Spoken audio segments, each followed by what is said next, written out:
আসসালামু আলাইকুম রহমতুল্লাহি ওবারাকাতু। আলহামদুলিল্লাহ ওয়াসসালাতু ওয়াসসালামু আলা রাসূলিল্লাহ। যেখান থেকে যিনি শুনছেন ও দেখছেন প্রত্যেককে স্বাগত জানাচ্ছি।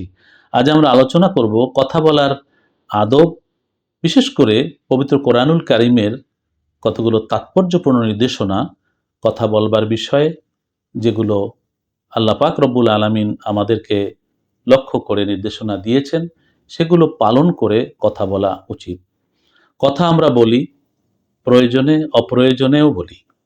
আবার কেউ কেউ অনেক ফাহেসা কথা বলি, মিথ্যে কথা বলি, বাজে কথা বলি, মানুষকে মন্দ নামে ডাকি, মানুষের নামে গীবত করি, নানানভাবে বাজে কথা বলে আমরা আমাদের পাপের পাল্লা ভারী করছি। কিন্তু কথা আমরা বলতে পারি, এটি আল্লাহর নেয়ামত। সূরা আর রহমানের মধ্যে আল্লাহ পাক রব্বুল আলামিন বলেছেন যে আল্লামাহুল বায়ান, মানুষকে তিনি কথা বলা শিখিয়েছেন। আল্লাহ যদি কথা বলতে আমাদের না শিখাতেন, তাহলে তো আমরা কথা বলতে পারতাম না।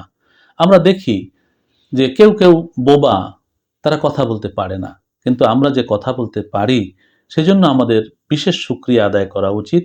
আর এই শুকরিয়ার সবচেয়ে গুরুত্বপূর্ণ দিক হচ্ছে আমরা কথা বলবার সময় যেন খেয়াল করি আল্লাহ যেভাবে কথা বলতে বলছেন সেইভাবে বলি, এবং যেন কোনো খারাপ কথা, বাজে কথা, মিথ্যে কথা না বলি। সেজন্য কথা বলার কতগুলো আদব মেনে চলবার জন্য পবিত্র কোরআনে আল্লাহ নির্দেশনা দিয়েছেন। এটি ৮টি নির্দেশনার কথা আমি আজকে বলবো।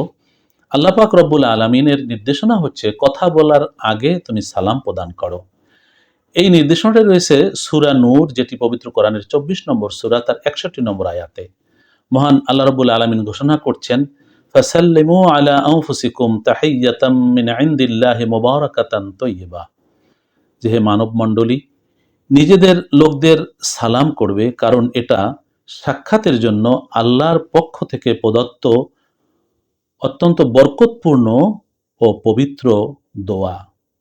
অতএব আমরা কথা বলার আগে যার সাথে কথা বলতে চাই, আমরা সালাম দিব।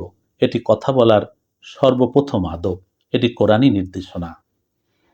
দ্বিতীয়ত, কথা বলার সময় আমরা সতর্ক থাকব, কারণ প্রতিটি শব্দই রেকর্ড হচ্ছে, আল্লাহ ফেরেশতাদের মাধ্যমে লিখে রাখছেন।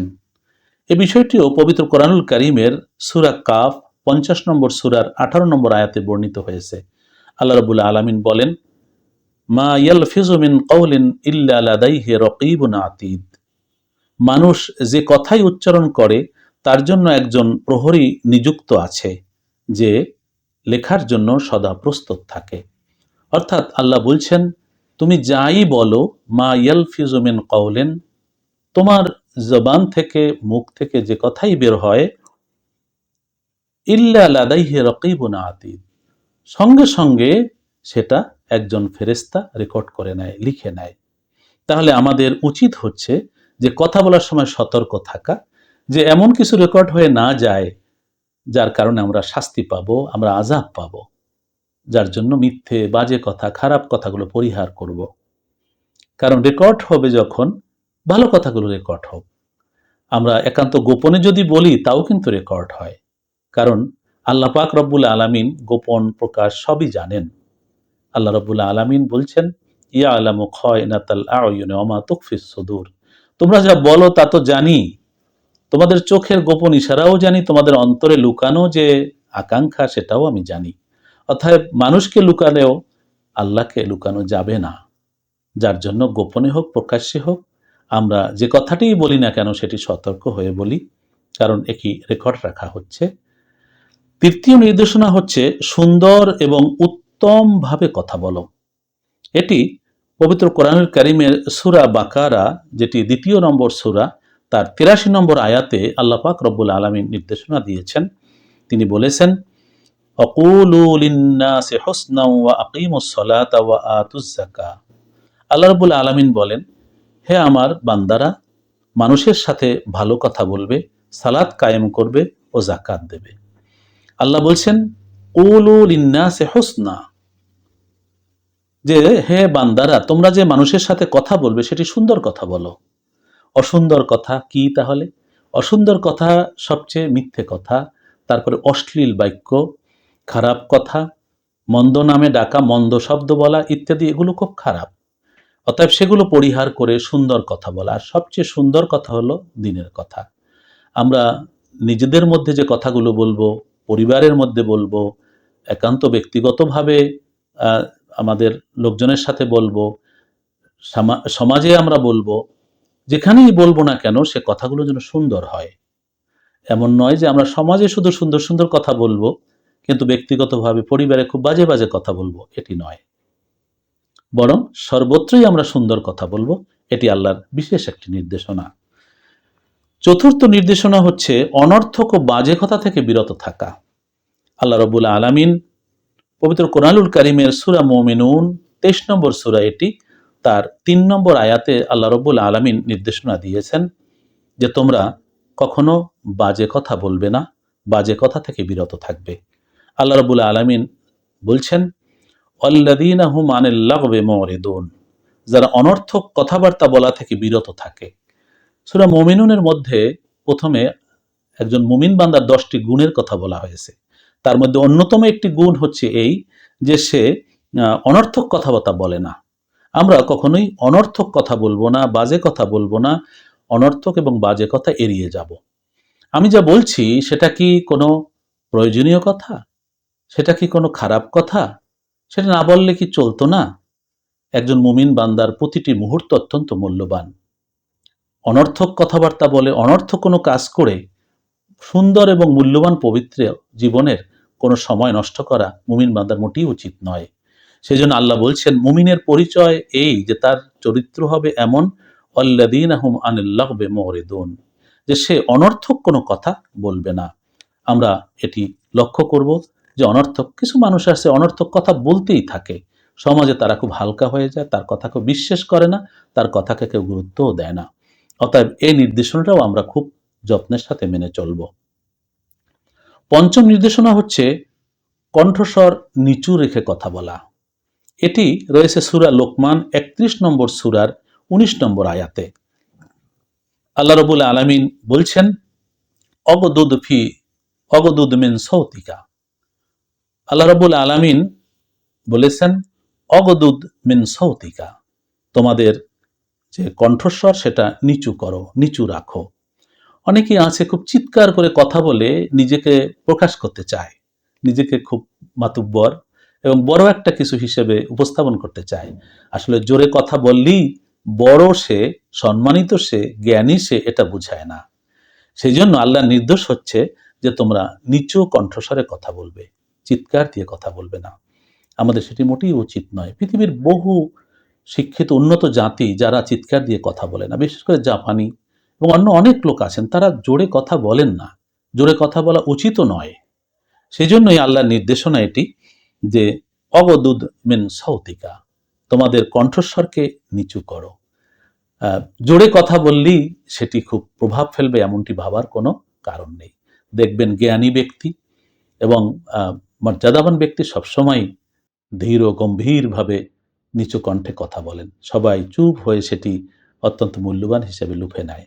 অতএব আল্লাহর নির্দেশনা হচ্ছে নিচু কণ্ঠস্বরে কথা বলবে। ষষ্ঠত হচ্ছে বুদ্ধি ও চিন্তা ব্যবহার করে কথা বলো। এই নির্দেশনটি রয়েছে সূরা নাহাল, যেটি পবিত্র কোরআনের 16 নম্বর সূরা, তার 125 নম্বর আয়াতে। আল্লাহ রাব্বুল আলামিন বলেন উদউ ইলা সাবিলি রাব্বিকা বিল হিকমাতি ওয়াল মাউইজাতিল হাসানা, তুমি তোমার পালনকর্তার পথে মানুষকে আহ্বান জানাও হিকমত এবং সদুপদেশের মাধ্যমে। এই হিকমত শব্দটির অর্থ হচ্ছে গভীর বুদ্ধিমত্তা, চিন্তা এবং গভীর চিন্তা ভাবনা করে অত্যন্ত গুরুত্বপূর্ণ এবং সঠিক কথা যেগুলো, সেটাকেই বলে হিকমা। তো অতএব এই হিকমা ব্যবহার করে এবং সুন্দর নসিহা সংযুক্ত করে কথা বলতে আল্লাহ আদেশ করেছেন।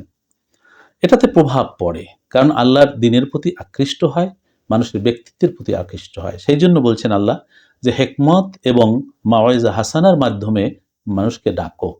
আমরা অনেক সময় অনেক কিছু বলি, অনেক কিছু আমরা নির্দেশনা দিই, কিন্তু দেখা পালিত হয় না, কারণ আমরা হিকমা এবং মাওয়াইজা হাসানার সমব্যবহারে বলি না।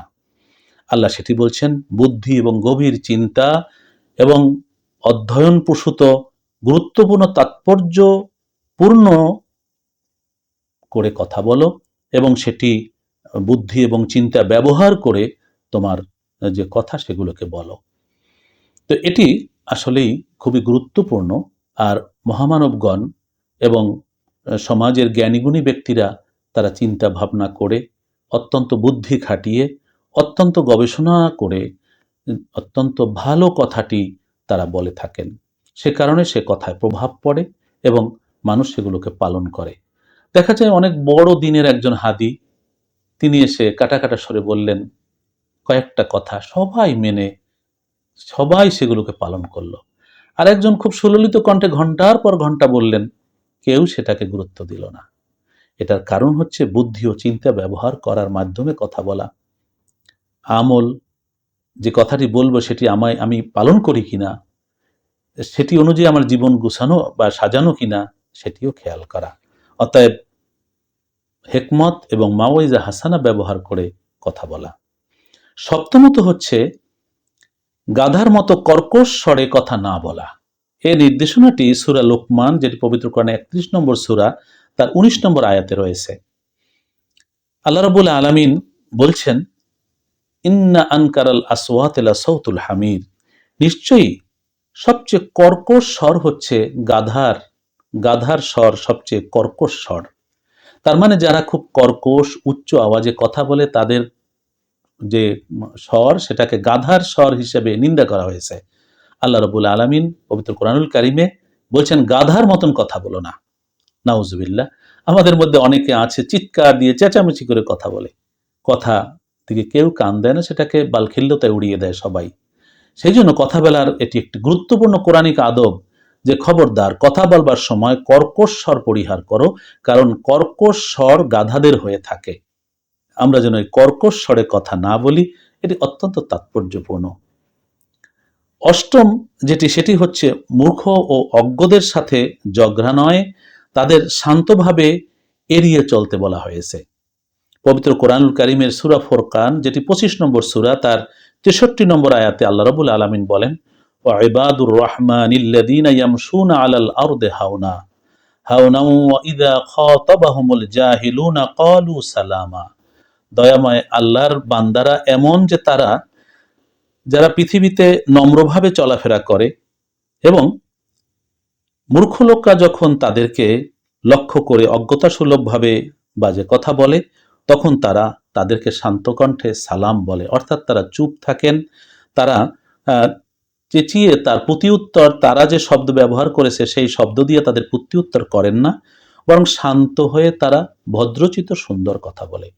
অর্থাৎ মূর্খ ব্যক্তিরা, খারাপ লোকেরা, দুষ্ট মানুষরা যেভাবে বাজে কথা বলেন, যেভাবে খারাপভাবে আক্রমণ করে, জ্ঞানীগুণী ভালো লোকরা যারা মহা করুণাময়, দয়াময়, রহমান, রহিম আল্লাহ তাআলার বান্দা, তারা এগুলোর জবাব ওভাবে দেন না। তারা শান্ত কণ্ঠে স্মিত হেসে শান্তভাবে যা বলার তাই বলেন। অনেক সময় দেখা যায় যে বাজে লোকরা, সমাজের খারাপ লোকরা একজন সম্মানিত ব্যক্তিকে উপহাস করতে করতে একেবারে তাকে জ্বালাপালা করে ফেলে। তিনি ধৈর্য সহ্য একেবারে বাঁধ ভাঙার অবস্থা হয়ে যায়। আল্লাহ বলছেন, না, তুমি ভদ্র মানুষ, ওরা খারাপ মানুষ, তুমি ওদের জবাব দিও না, তুমি ধৈর্য ধারণ করো, স্মিত হেসে শান্ত থাকো। এই শান্ত থাকাটাই তাদের বিরুদ্ধে একটি জবাব। অতএব এটি অত্যন্ত তাৎপর্যপূর্ণ। হ্যাঁ, শান্ত থাকা যায় না। যখন কেউ উস্কানি দিয়ে কথা বলে, যখন নানাভাবে খচিয়ে কথা বলে, তখন শান্ত থাকা যায় না। কিন্তু আপনি তো আপনার আল্লাহর নির্দেশ মানবেন। আল্লাহ বলছেন শান্ত থাকো, কারণ ও জবাবগুলো আপনার দিতে হবে না, ও জবাব আল্লাহ স্বয়ং দিয়ে দেবে ওদের। সেজন্যই তো আল্লাহ শান্ত থাকতে বলছেন। এটি অত্যন্ত তাৎপর্যপূর্ণ। সে কারণে কত বাজে কথা, কত রকম সম্মানিত লোককে অসম্মানিত করবার জন্য, কখনো প্রতিবেশী, কখনো কাছের লোকরা, কখনো সহকর্মীরা, কখনো শিক্ষার্থী শিক্ষককে, কখনো আত্মীয় স্বজনকে নানাভাবে বাজে কথা বলে মূর্খচিতভাবে উত্ত্যক্ত করে, একেবারে যাকে বলে মানসিক নির্যাতন করে। আল্লাহর নির্দেশ হচ্ছে কি, তুমি শান্ত থাকো, তাদের জবাব আমি দিয়ে দেব, আল্লাহ দিয়ে দেবেন। সেজন্য শান্ত থাকা। অতএব যদি তাদের কিছু বলতে হয় তো স্মিত হেসে শান্ত কণ্ঠে বলো, ঠিক আছে, যা বলেছেন ঠিক আছে। কিন্তু তাদের মতন করে প্রত্যুত্তর দিতে যেও না। অতএব এই যে 8টি নির্দেশনা পবিত্র কোরআনুল কারীম থেকে বললাম, কথা বলার এই আদব, এই নির্দেশনাগুলো যদি আমরা মেনে চলি, তাহলে আমাদের কথা হবে পৃথিবীর শ্রেষ্ঠ কথা। কথা হবে অত্যন্ত মুক্তার মতন, কথা হবে ইবাদতের মতন। সেই জন্য আমি এই 8টি নির্দেশনা আবার সামান্য সংক্ষেপে স্মরণ করিয়ে দিব। প্রথমত হচ্ছে আগে সালাম দেওয়া। কোরআনের প্রমাণ উপস্থাপন আমি আলোচনা করেছি। দ্বিতীয়ত হচ্ছে কথা বলার সময় সতর্ক থাকা, কারণ প্রতিটি শব্দ রেকর্ড হচ্ছে। তৃতীয়ত হচ্ছে সুন্দর এবং উত্তম কথা বলা, খারাপ কথা পরিহার করা। চতুর্থত হচ্ছে অনর্থক কথা না বলা। পঞ্চমত কণ্ঠস্বর নিচু করে কথা বলা। ষষ্ঠত বুদ্ধি ও চিন্তা খাটিয়ে কথা বলা। সপ্তমত কর্কশ কণ্ঠে গাধার মতন করে কথা না বলা।